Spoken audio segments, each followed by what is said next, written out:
Good afternoon. Howdy. Good afternoon. I'm Christa Wessel, and I'm the early morning host at All Classical Portland, 89.9 on your radios. Right? Right. Yes. Right. This fella is James Shields, and he is the new principal clarinetist of the Oregon Symphony. Hi, good to see all you guys here. Yay!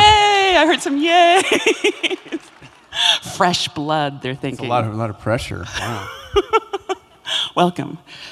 You have a minute to catch your breath? Yeah, sorry, I was literally at home practicing music until I looked at the clock and said, "Oh shoot, I'm supposed to be down at the Schnitzer a little earlier today." I can see that the therapy session that we had right here last night. We did some therapy. Krista was trying to tell me I'm trying to do too many things. Yeah. And I've proven today that is true. So you want to dive right in and like have another therapy session with this group? Please, let's go. So here's what's going on. Sunday James crowd is a nice very and loose. James is a very busy guy. I think is your problem that you can't say no? Yeah, just like, every musician has a problem saying no, just because, music is a very competitive field, just like many other fields these days. And we kind of go through school with this idea that if we get any paying jobs, we'll be extremely lucky. And I think when you have enough paying jobs, it takes it's like a 2-decade lag time until you finally notice that you might have enough work. So you just keep accepting every single gig that you possibly get because you never know when the next one might come. So here's what's going on. And we love what we do too, so that's part of it as well. Right. You make beautiful music. Yes. Put art in the world. You want to do more of that. Yeah. So here's what's happening. James has been principal clarinet at the Oregon Symphony just since September. Correct. Tell us where you came from and what is drawing on your time as well. So most immediately, I was most recently I was with the Canadian Opera Company in Toronto, Ontario. Really nice company in a beautiful opera hall called the Four Seasons Center. I played there for 5 years. Very fun to play clarinet and opera. Are there any opera fans here? Yeah. Okay. So for whatever reason, the repertoire for opera has great writing for the clarinet. If you know Tosca at all, there's beautiful stuff. Strauss Salome, the Italian operas, a couple of historical factors. There were wonderful clarinetists in Italy that, Verdi and Rossini were close with, and Mozart loved the clarinet, of course. And also, I just think there's something about the quality of the clarinet sound it's both kind of similar to the voice in a certain way, but it also doesn't compete with the voice too much, I think. So you don't want to distract from the very highly paid singers up there on stage too much. So you don't want to have a bunch of trumpet solos or whatever. But anyways, so for 5 years, I played clarinet in the opera in Toronto, which was a really fun job. Different skill set than symphonic playing. And you said last night that you're technically on leave. Yes, I'm on leave. You still hold that position. Well, I have a 2-year leave. When you join a new orchestra, there's a 2-year probationary period, kind of a period where the rest of your colleagues get to officially haze you and tell you all the little things about your playing that you need to fix and all this stuff. And you're too loud. I'm just kidding. Like it's not like this at all. Especially not in this orchestra because it's a very friendly orchestra. But in general, if you leave an orchestra to go to a new job, most orchestras are pretty willing to give you a little buffer zone just in case the tenure process doesn't work out. If my colleagues here decide to ship me back to Canada in 2 years, I'll still have a job, but we'll see. Okay, so that wasn't the only thing you were doing because no. You're also the principal clarinetist of the New Mexico Philharmonic. Yeah, 10 years ago, I moved to Albuquerque and started my professional career 11 years ago. Just out of Juilliard, I did my undergrad in New York City and started it in New Mexico. And I had a great time there. I really developed a deep attachment to New Mexico, very interesting sort of combination of cultures in that state, and beautiful climate, 300 days of sun all year. And So while I was there, I had a lot of interesting opportunities. I got a degree in composition from the University of New Mexico while I was playing in the orchestra. And I also was very fortunate to become involved in a chamber music organization called Chatter, which is a very interesting organization that does a Sunday morning performance at 10:30 a.m. every Sunday in Albuquerque, New Mexico. So if you're in Albuquerque, check that out. And we also have a few other series we do that focus a little bit more on contemporary music and things like that. So that project has been really exciting to work on. We started 10 years ago passing around a basket. It was initially called the Church of Beethoven, which was kind of exactly what it was. It was a humanist gathering, still is a humanist gathering on Sunday morning to celebrate poetry and music and whatnot. And I never expected to be working on something like that. And so I have, for 6 years now, whether I was in Toronto or now in Portland, tried to carve out time to go back to Albuquerque and work on that project. So. Okay, so you're hopping around, and you're still going to Toronto. Correct. Now and then, because you have personal ties back there. But Toronto, New Mexico, Portland, a lot of time on a plane, or is that just my imagination? There's some time on a plane. Yeah. And I'm very sad to admit that I just now finally signed up for frequent flyer mile programs because I had another touring musician friend who was just so appalled at my failure to capitalize on these deals that she forced me to get online and sign up for all these programs. So. And when you were practicing, just before here, was it stuff for? I was practicing a very, very crazy piece by Pierre Boulez. Any Boulez fans in the audience? There's got to be somebody in the way back. Yes, I want to talk to that dude afterward. It's a piece for clarinet, and this is like a perfect microcosm of this period of my life right now. And this is for Chatter. I'm going to be performing this piece at Chatter, but it's for clarinet and tape. And Boulez specifies that you must record the taped part yourself. He's very clear about that. Boulez is very serious about following all of the detailed instructions he has. So I actually flew to Toronto a few weeks ago, recorded the taped part with an audio engineer in Toronto who will later fly to Albuquerque and help set up. The piece is amazing. It has a 6-speaker setup that surrounds the audience, and the taped portions, it's all written out so that the bits of music are coming from different speakers, and it bounces back and forth. And at one point, it's going in a circle around the audience faster and faster. It's going to. I hope we'll have to pass out seasickness pills or something. But so the tape and the clarinet alternate, and it's this dialogue it's very kind of unsettling psychologically, and so I was at home learning this insanely difficult music for a concert in June. That you've already started preparing for Well, in Toronto. some of these crazy pieces are it's like landing a jumbo jet.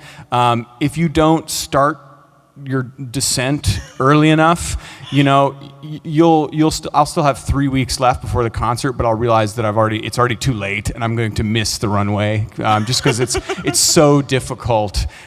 Some of these pieces, they're so difficult that you just have to plan out your work for such a long period of time, and this is one of those pieces. So some of the music we do in orchestra is more about just having good fundamentals, and just kind of housekeeping, instrumental housekeeping. There's some exposed and difficult passages for the clarinets tonight in the Mendelssohn, or this afternoon, the Mendelssohn Overture you'll hear. But it's the kind of thing where if you're in shape and you've got your reeds working and all that, you really don't need a ton of time practicing it. It's just more about relying on the years and years of practice, just making the instrument work. But other pieces of music, Boulez is kind of at one extreme. You just have to really put in a lot of time to be able to just negotiate the style of writing that he asked for. I just get exhausted listening to everything. I'm exhausting myself. I want to go sorry. home and take a nap. The thing that fascinates me, and we talked a little bit about this last night, you had a nice job at the Canadian Opera Company, and you had a nice job at the New Mexico Philharmonic and involved in the chamber music ensemble Chatter. Yep. Why even take the audition here? Well, I mean, I always I always wanted to live in the Northwest, and I actually wasn't taking a lot of auditions at that point in time. But these orchestra auditions, they don't come up very often. It's highly competitive. And a good job like this, people tend to stay. I think my predecessor Yoshi was here for about 30 years, and so I was looking at the audition announcement and thinking, this might not come up again for a long time. And I've got a bunch of friends in the orchestra.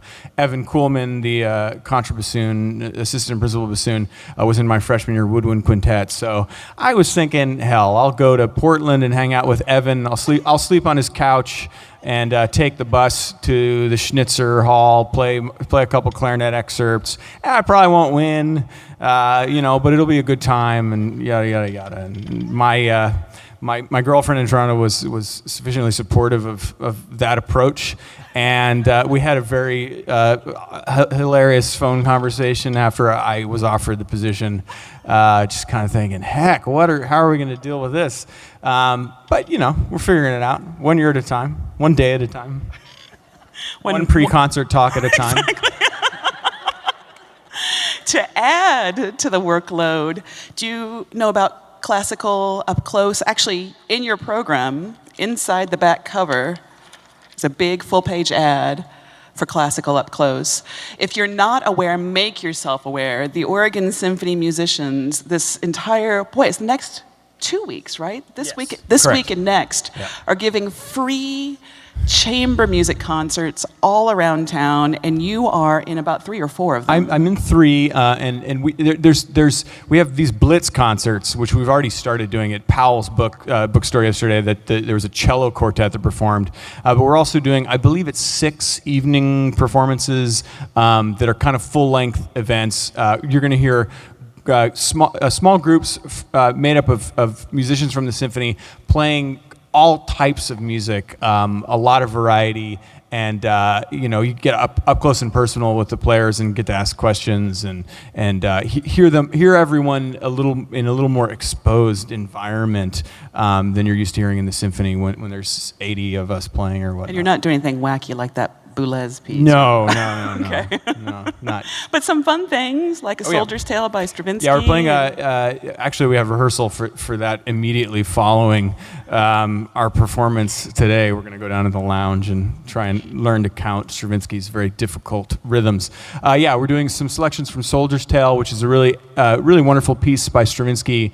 The original version is about an hour long and includes narration. It's a really fun experience. We're doing a few selections from that. Later on tonight, after that rehearsal, I'm going to have a rehearsal for the first movement of Brahms' Clarinet Quintet, which is wonderful work of chamber music. I think one of the greatest pieces of chamber music ever written. I can't remember which date that's happening on, but of course you can't. Point. And there's only a few. No, they don't list the Blitz performances, but those are like in weird locations, like at Powell's. And on Monday at 12:30. Principal cellist Nancy Ive is going to be performing outside the ticket office, the Oregon Symphony ticket office. So classicalupclose.org, I think that website's on there. Check that out, and I'll see you at a bunch of those too. So, you're a busy guy. Yes. But it's fun. It's fun for now. So we'll see. For now, at some point, I'm going to have to take a serious break at the summer. If today they came to you, James Shields, and said, "We love you. We want to give you tenure right now to keep you here, to keep you from going to Toronto, to keep you from going back to New Mexico." My colleagues are probably listening on the intercom, and they're going to hassle me about all these pressing questions you're asking. So. Well, you've got a lot to juggle. I have a lot to juggle, but we'll see. I like I said, I'm really just taking it one moment at a time. It's the experience I'm getting working in all these different communities, I think, is invaluable. And one thing I forgot to mention earlier is the orchestra I was playing in New Mexico actually went bankrupt about 5 years ago. This orchestra here is doing amazingly right now. We've got great leadership musically and in the office, and things are really going great here. But I do think that going through that experience of having a difficult labor negotiation, subsequently followed by bankruptcy, has kind of changed. It's given me a desire to want to learn more about how organizations thrive and grow in all sorts of different communities, and also being involved with Chatter and seeing that organization grow at a time when the orchestra in Albuquerque was really struggling, has just made me curious about more than just playing my instrument, because without all these organizations that can help streamline the process of presenting concerts and bringing music to you guys out here, we're not going to have professional musicians in our communities. And so I'm looking ahead at sort of a 30-year career, hopefully, if I'm lucky, maybe more. And I have no idea what hats I'm going to be wearing in music during that 30-year period. I'm wearing a few right now. I do management work for the organization Chatter. I really enjoy that. Composition, performing. I don't know. I just somehow when I look into the future, I think I'm going to be really thankful that I'm getting a broad perspective working in a lot of different mediums. I mean, at some point I will have to make a few decisions, but for now, I'm just trying to take it all in. So. Should we put the therapy session aside for a moment? Sure. At the end of last night's chat, we had a couple of minutes for questions. We may get so lucky again today, but somebody asked, what's the most neurotic reed play, like what section is the most neurotic reed players in the orchestra? Was it oboists, bassoonists, clarinetists? And then we started talking about equipment and neuroses. We could tell we really went into the therapy Bringing thing. back the greatest hits of our conversation last night. But it led to kind of an interesting discussion about Equipment? equipment and the instrument itself, because I think in the 8 or 9 years I've been doing these pre-concert talks with musicians, you're the first clarinetist that I've ever talked to. So do you mind? What do you want to know? Do you have an instrument on you? I do. Do you want me to open my case and just show all the weirdness that's in there? Yeah, because you said a word last night that nobody knew, which was ligatures, which started a whole... Okay, so... I don't know if you guys can see my case. I'll try and do this without dumping everything out. But I have, first of all, 2 clarinets in here, and way more mouthpieces than I need. That ties into the neuroses that you were mentioning earlier. Equipment is an interesting question because you have to make it work, right? Whatever you end up using for any particular piece or acoustic, it's never going to feel perfect, right? You have to adapt and make it work for the acoustical environment. The same equipment will feel very different in a different acoustic. In a small space, I would use a very different reed than I would in here. This is a big space, and I need to play pretty loud sometimes to project in solos. There's a lot of string players. They would complain to me that they have to play too soft for the wimpy clarinet player all the time. But the bottom line is that with 50 of them, I have to play pretty loud to get my sound out there. Now, when I'm rehearsing this Brahms quintet later on tonight, it will be the opposite problem. In that context, even though the string players can kind of play with more of a soloistic sound that they would like to play with, they can put a little more sound out there, I'm probably going to be too loud. So it's all about context. But that being said, there's only so much that you can do. You can't make an oboe sound like a clarinet, but I can try and make a certain mouthpiece or reed sound a little darker, sound a little brighter, depending on the context. Do you have you have 2 clarinets here. Do you have tons of clarinets? I have probably too many clarinets, and I actually, I enjoy playing bass clarinet and E-flat clarinet. And did anybody see the Mozart Requiem last week? Anybody? So we were using a very interesting clarinet on that performance. It's called a basset horn. Has anyone heard of a basset horn?